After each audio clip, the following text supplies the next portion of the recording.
everybody, welcome to the show. I'm the host, Shawn, and today I have two special guests with me today for one company. I'd like to welcome Mark and Shawn. How you guys doing? Doing well, man. How are you? Pretty good, buddy. Why don't you guys introduce Good. yourself, what company you guys are from, and what you guys do for a living? Cool. Yeah, I'm Mark Penechar. I'm the one of the owners of Seüf Guitars. We're both builders and yeah, in Kansas City, Missouri. And I'm Shawn Penechar, one of the owners of Seüf Guitars, and we're both builders in Kansas City, Missouri. All right, so guys, what's the best way to get a hold of you for the viewers if they have any questions or they want to place an order? Uh, Email is usually the best. Instagram messages are also fine. Uh, Shit, you can give us a call if you want to. All right, I'll That's put all. the That also information works. right up here on the Yeah. screen for them for Instagram and whatever else you want to share with me so they can just take a look at it real quick and get a hold of you Yeah, for guys. sure. Yeah. Yeah, Yeah. awesome. So who's actually like in charge here? You guys both in charge, or what's the role of each of you? You both luthiers, businessmen? What's the deal? I'd say we have a very organically split division of labor that just kind of fell into place. Uh, so we're both in charge. Yeah. I love it. Now We you get guys we actually twins or what? What's the deal? Come Uh-huh. on now. We I are. mean, Yeah. Yeah. I saw you guys at the Tulsa Guitar Fest, and I'll post that up here. Give them a little plug too.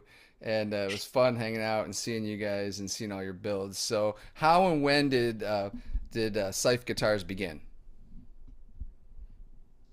Oh, Seüf Guitars began around 2007 by a guy named Dave Seiferling. So Seif comes from, it's the shorthand version of his last name. I came on in 2011 and was kind of his right hand guy for a couple years. And Shawn came on in 2014. Dave retired in 2016, and we've been running the company ever since. All right. Well, that explains the meaning behind the name. I like it. Yep. That's it. Yeah, That's it. I that's was it. wondering, There's man. it's nothing crazy there. Just want to honor the guy that taught us everything we know. All right, Keeping the and name. so I take it the company was has always been in Kansas City, right? Yes. Okay, so did you guys ever move it at all from where it originally started, or did you just roll on with where he started it? Oh, we've We have moved.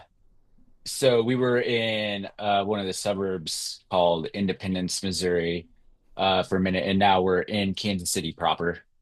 That's where we both live. We're Mark's a couple blocks from the shop. I'm about a mile from the shop. So, All right, so what are some early challenges and breakthrough moments that you guys had when you say, let's go back to when you were first with this fella. What were some of the challenges? Just learning how to make guitars, figuring out what's best. I mean, what were some challenges? everything was a crash course. So I went in just to help out. And my only prior experience was playing a little bit of guitar and working at pizza places. So it was a yeah, it was he needed the help and he needed it then. So I had to learn pretty quick. And I was working with another guy at the time. And he ended up moving out of Kansas City. So it was pretty much just me there for a while. So I really had to do everything trial by fire, which is a good way to figure it out pretty quick and make a lot of mistakes along the way. And thank God we had a very patient mentor. Now, how about you, Sean? How'd it go with you?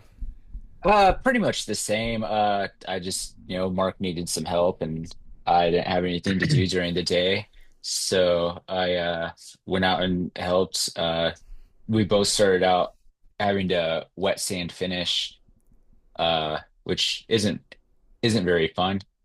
Uh, but I was happy to learn and happy to help. And then, when Dave was a incredibly patient guy, like Mark said, so there wasn't a whole lot that we could do wrong. That he he was always cool. He's like, yeah, this is how you fix that.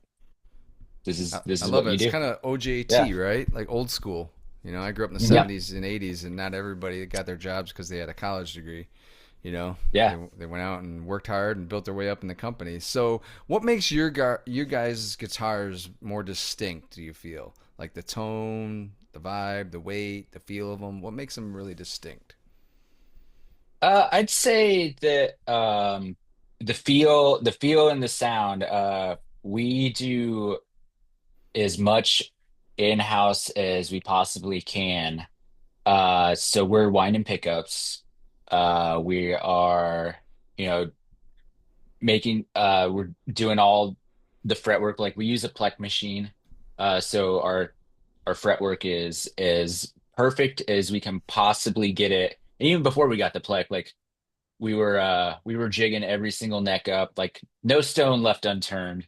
I think our feel is extremely natural because, as as well as learning how to build and everything, uh, we were mostly doing repairs as well.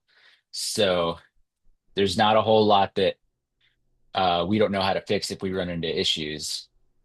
But yeah, and doing the repair, we got to see a lot of vintage guitars. So like, and we still do to this day because we still run a repair shop. And I've seen tons of vintage guitars. I know how to emulate that feel quite a bit, emulate wear patterns, and make them look right, make them feel right, make them sound right. I know Chris from K-Line's been on the show. If you guys know K-Line Guitars out Yeah, yeah, yeah. out in Absolutely. St. Yeah. Louis, and I brought up an issue with him. I was talking about the difference between people checking out a guitar, like at a show or in a showroom, and if it's a relic feel, he seemed to realize people were more relaxed around him. Because I already Uh-huh. had some scratches, I already had some Sure. things compared to one that was just made perfect looking. And people will be like a little hands off. They did, they watch their belt buckles. They're not sure if they can play it hard. And so, Yeah. do you guys experience that same type of thing maybe with customers? Yeah, I'd Yeah. say so. Even still, like people are like, I don't even want to play it. It's too expensive for me, or something like that. It's like, oh, well, you can, please do. I Uh, played them. Yeah. They were great. I loved it. Yeah. I was hooked. I was like, man. And so did some of my friends. If you remember, we had a couple guys out there. oh yeah. Yeah. We were jamming on them. So, Yeah. how do you guys balance the vintage specs with modern playability? We don't use a whole lot of 7 1/4 radius, and if we do, we just do the fretwork to make it ultimately playable. So it's not like we won't do it because we absolutely will, but So, what's your just average radius then for like a neck if you were just making a guitar? we actually use 10 uh most of the time. I find Just that to live. Yeah. interesting. Yeah, I find it interesting because my Yeah. Strat, my custom Strat, they have like a 7.5 and all that, and 7 1/4, and then one of the other luthiers on my show, Seth Lee Jones in Tulsa, he does like the 12s and stuff, and Uh-huh. a lot more flatter, right? For my guys, Sure. yeah. And so you guys are kind of like in the middle of that, right? Like you say, around 10 That maybe. yeah, that's our standard option, but we'll do, whatever somebody wants within reason. Uh they're not like fully custom instruments. They're pretty customizable though. So whatever somebody wants within reason, we'll happy to accommodate, Yeah. I I especially would with I would radius. I would accommodate a 16-inch radius, but I would try to talk them out of it probably because it's not really our vibe. I personally don't have a problem with doing it, but I think like the way that we kind of design these builds, it's maybe not the guitar for that in every situation. There's a lot of things, especially with compound radii, where I don't like how those things really set up at the end of the day. So if you want to go from like somewhat decently round to pretty flat, I'm gonna more than likely try to give you my piece about how maybe we just stick to something like a 10. And I can guarantee you, because I'm really good at fretwork, that you'll be able to bend from one side of the neck to the other without any issues and to still have a low action.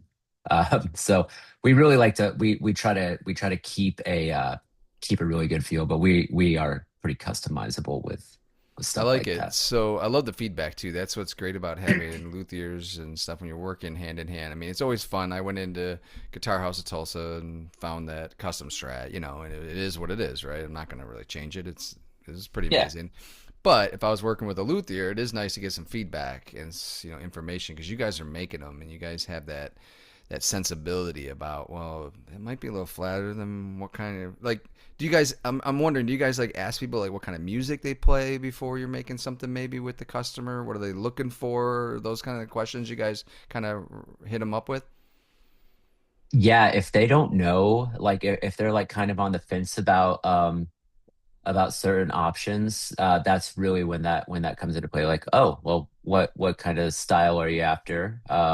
What kind of overall sound are you after? And I mean, really, at the end of the day, it comes down to us tweaking a couple little things here and there. So, like, I mean, these things, each custom guitar that's ever been made isn't exactly rocket science. There's a lot of formulas that cross over and are the same for multiple different genres, styles, and what people are after.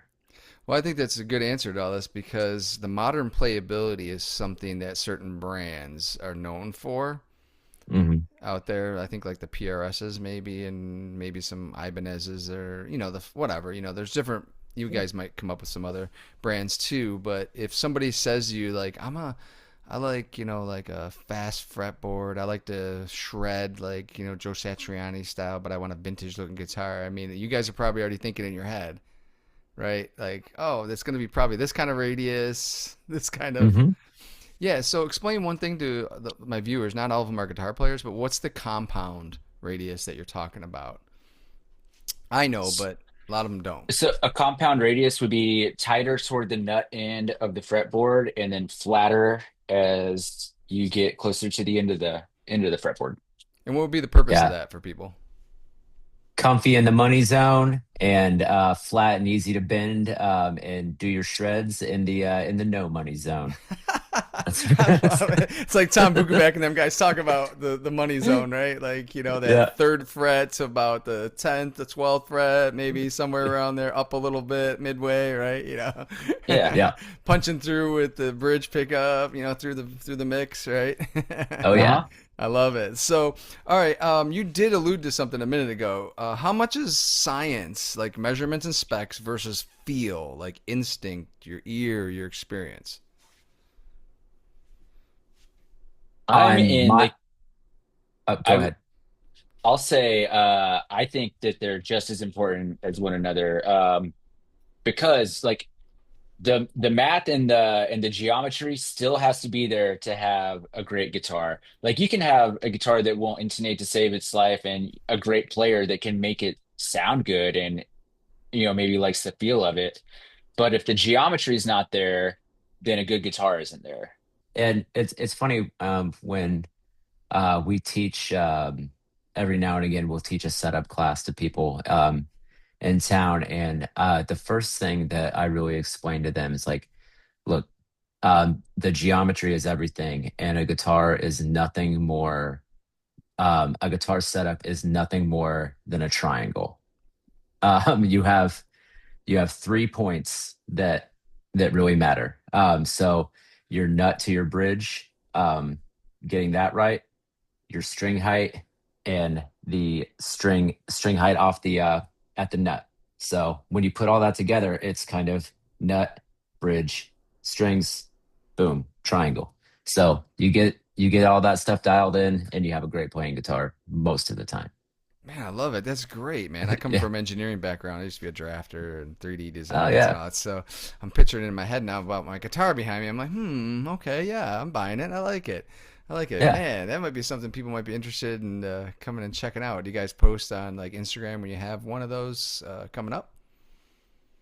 We do. We're kind of at a crossroads right now where we don't have any space left to have people in to do the classes. So as soon as we get that all figured out, we'll probably start doing them again because they are really fun. It's like, it's a good Saturday afternoon for, like, maybe a father son or somebody who's just like sick of spending their money with us and wants to spend more to, take the class once and kind of help themselves out of a bind until they need, a bigger job in the future. I love it, man. That's a cool business thing, because I have friends that are like physical therapists and they do like community classes for balance and fall and all that kind of stuff for Hmm. people, and they go to community centers and teach the community different things. And I haven't heard of too many guitar people, luthiers doing any type of classes like that. That's cool, man. I dig it. You might have to do Yeah. something online with that, maybe. I don't know. Maybe have a. Yeah, like, I mean, it wouldn't be a bad idea. The production would have to be there. I don't want to do anything half-assed. So, I don't blame you. and I'm terrible at video editing. So, I so love it. it's a lot of learning curve stuff for me to be able to do it. So the time it would take, you might be able to do it and edit it down and make it look good in, 30 minutes, but that would be 9.5 hours for me. All right, so let me ask you guys, how many of your guitars you guys say are actually relict? Are all of them, most of them, some of them, 50%? Pretty much all of them. Yeah, that's what it looked like at the show, but I wasn't sure because obviously I wasn't looking at a totality of your inventory. I was just looking at a slice of it there. So most of them are relics. So what's the philosophy behind the aging process? So we start with except for the backs of the neck, I don't waste the material on finishing backs of necks just to take it all off. But we start with a fully high gloss buffed factory new finish and then work backwards. So would you say it's longer to relic something than to make it look pristine? Because Chris from K-Line, referencing him again, he said sometimes it's harder to make the pristine ones, look perfect. Because if anything gets in Oh there, you yeah. gotta make it. You gotta like fix it. Whereas a relicy one, you can kind of, Yeah, things happen. if I don't like if I skip swirl remover after I'm done buffing something, that's not a big deal on a relic. Uh, I usually don't just because I want to see if there's any actual flaws in there that I need to, keep working out before we're ready to start working backwards. But yeah, it can be a lot harder. And if a screwdriver slips, you're boned. Uh, and you, that's a lot more work. I get it. That's too funny, man. So there's a lot of opinions out there, right, with this relic debate, like on YouTube and online, and you know, I'm a guy that I like the guitars to look pristine, but I like them to look relic because it all depends on the feel to me and what I'm looking Yeah. for. I bought And Yeah, relic and I think it I got non-relic. I think it I like follows the both. style of guitar. I like both. Yeah, so if somebody did want a pristine one from you, obviously that wouldn't be an issue for you guys. You can be like, sure, right? With caveat, yeah. With a cat, I like it. Yeah. A little With experience caveat. speaking there. What would Well, the caveat be? we shoot lacquer and it's notoriously thin and brittle, and we shoot our finishes really, really thin. I know Mm. that's a huge debate for people online too, is film thickness and the overall resonance and sound of the thing. And yeah, we keep it as thin as we possibly can. So if we were doing a non-relic, we would have to do something a little bit thicker than what our standard is. And you know, even still during the assembly process, lacquer can be brittle while it's curing. So I mean, it doesn't take much for a chip to just fly off of something, and you're searching for it on the ground, hoping that you can get it back in and hide it.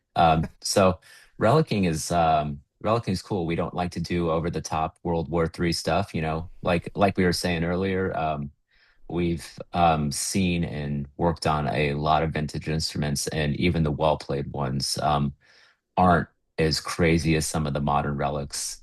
What woods do you guys like prefer to use as far as for like bodies and necks? And I mean, what type of options do you give people if they're looking to buy a guitar? The big three that we use right now are alder, ash, and roasted pine.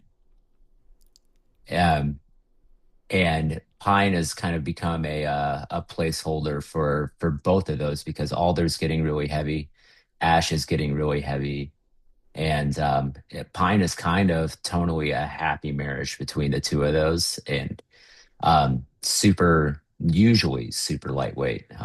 We've gotten some heavy pieces here and there, but yeah, it's really great to work with. Also pretty brittle and soft at the same time. It's weird.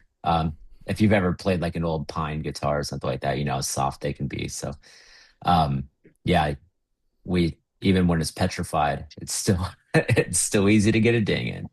So, what's been one of your most favorite relic guitars that you guys have made personally? Each one of you. Like, let's see here, and then if you do have a picture of it, like, you can send it to me. Maybe I'll post it. But something you've made in the past that comes to mind that's your favorite. Ooh, I'll tell you what, we just started experimenting with the Paisley Paisley top and back guitars in the last year or so, and trying to nail that the best we can with the limitations that are out there, and kind of get it to match the actual 60s vibe. So that's been a really fun challenge for us, and something I'd really like to keep exploring in the future because it's time consuming, but it's also really fun to try to nail that down. How about you, Sean? What about your favorite that you've done before? Uh, so we do a lot of white guard styles, T style, and I like every single one of those. Uh, it just a classic look. That's always gonna be something that I love doing. I also like doing the textured pine look. I think that always looks great.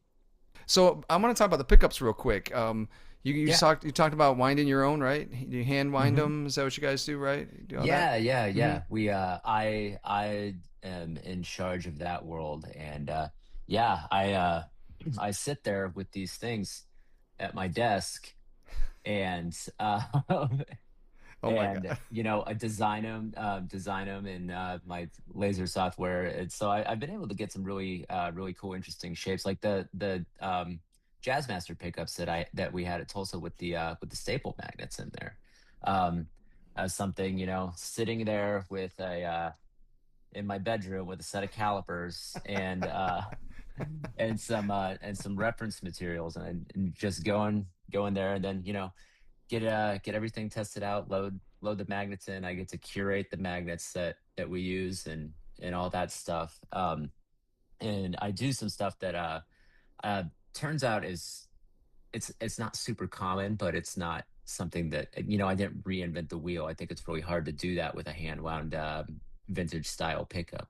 It's pretty difficult to reinvent the wheel. But there's some choices that I make with magnet size, type, placement, and mixing those all together in the pickups that I make, that really sets these things apart from others. And then yeah, wind them all up, and everything's wound by hand. I did recently just get a CNC winder that I've been trying to experiment with um mimicking my winding style, and that's been a challenge. I've just been sitting there with the same bobbin and winding it, taking some measurements and tearing it down without even testing it outside of, just like what the capacitance, resistance, and the inductances. So That's as awesome. soon with a hand, like matching it against a hand wound of the same one, and if it's not quite there, then I just tear it down. So I'm still doing a lot with that, and if I can get that nailed down, I'm really excited for the future, and for consistency's sake. But yeah, we're as of right now, we are hand winding ab. How do you guys know when your guitar is actually done? And I'm talking about the tone. You got everything looking good, feels great, and then you got the pickups put in, the electronics. How do you guys kind of know when it's done? How do you know when a guitar Um, has it? well, not to toot our own horn, but um, we make remarkably consistent guitars. Um, so they all have it. There might be some variations, depending on the body wood neck profile and stuff like that. That have their little tiny differences, but they're all done when when the intonation is dialed in and the strings are fresh. Um, every single one of them sounds great. There's if something's blah or meh, it doesn't go out the door. That is when we would go back to the drawing board, but we don't really run into that a lot. So Why don't you describe for the viewers what type of guitar styles are we talking about? You know, like the S styles, T styles, Les Pauls, everything. What do you guys? What's the gamut that you guys make? we are our our MO is vintage F styles. So we'll do a S style, T style, J style, P style, and yeah, basses here. Yeah, a lot of basses. Of the you know we'll do P style and J style basses, and yeah, Have you ventured into and any like the Les Paul type looks or anything like that? we have not. In the past, Dave did a couple in the past, and it's not something that we're really doing at the moment. Well, you can see what I'm into. so, Yeah, so Yeah. you got me. I was definitely yeah. hooked looking at your guys' stuff. I was like, man, that Telly style and everything was great, you know. And a few more questions here. What about the headstock? Because I know the headstock design, like Chris and Kayline and them, he got in trouble at a cease and desist at one point from one of the big three. And hmm how did you guys, did the guy prior to you guys, did he obviously design it and you stuck with it, or did you redesign your headstock? we kept with his old design, and you know, it's not a very uncommon one or anything like that. I think a lot of people had the same idea with that, and we don't really post it. I love it. I wonder why. uh, um, I'll take note of that. So as I'm Wouldn't posting want anything pictures. to, yeah, yeah. Nothing confusingly similar, I believe, is is the legal the term that they'll try to get you with. It's confusingly similar. I love it. Kind of like you It guys. Like doesn't. Yeah, yeah. yeah. That's our whole MO. I can Uh, tell the difference now talking to you guys who's who now, and I'm like, all right, Right. but you know, at first at the show, you guys freaked me out, like I'm sure you do a lot of people. Oh yeah. yeah. Oh yeah. That's half the conversations we're having. It's not about the guitars at a certain point. It's about the builders. Come on. I Yeah, it's about mean, who was born first. oh, who was Yeah. born first? Now that we got that question. It's me. Oh, the older one. All right, there we go. Yeah. Hey, so what are some upcoming like designs or ideas in the works for the listeners? You said the Paisley, right? I think was one of them. Was that something you're working on? Yeah, we'll do some Paisley when we can. It's a ton of work. It's a lot of extra work. So it's got to be worth it to do. But it is fun. We actually have some stuff we're working on coming out next year that will be a completely original design, and we've been working with a guy helping us get like all the CAD stuff done, and Yeah, I mean that's a big deal, right? Trying to get all the design work in ahead of time. yep. Yeah, that hmm way you're doing less reactive work later. A little proactive work on Right. the front end. It saves you a lot of time in the back end, Yeah. no matter how much it is. Yeah. And research and development, people don't think about it when it comes to guitars, but you guys put a lot of time in. With like you were talking about, even like the pickups hmm and knowing Yeah. what, That's right? I mean, isn't there a lot of work that you up beforehand it goes in? yeah. Absolutely. I mean, it's been years, and even just to come up with a new design is it's a lot of thought, a lot of math, sometimes mental, sometimes just sitting there and like formulating stuff out, and yeah, it's a lot of work So how do you see to technology? How is that fitting into the process as you guys are growing? You said CNCs or anything like that. I mean, um, Yeah. We're trying to automation automate. rocks. We're trying to automate as much as possible now. doing in-house, right? Producing things by hmm yourself. That's what Keely's been moving to a lot. He's got like 35 people in his company now and two places. hmm So you guys, how many employees are there in the company? So on the build side, it's us two and one other guy. And then we have two full-time repair guys in house. Nice. So you've got about 5 people then, is it? Mhm. Okay. And anybody doing any of your PR work or anything like that, or for online or anything like that yet? No, that's just No. us. That's a whole new world, isn't it? Yeah, Yeah. for better or Yeah. worse. It's not easy. People think like just YouTube and Instagram are like you just, like snapshot, take a picture, throw it on there, but there's a lot to it. How you snagging people, what type of tags are you using, what I mean? What's the terminology? How you grabbing people, how you getting their attention, how you keeping them.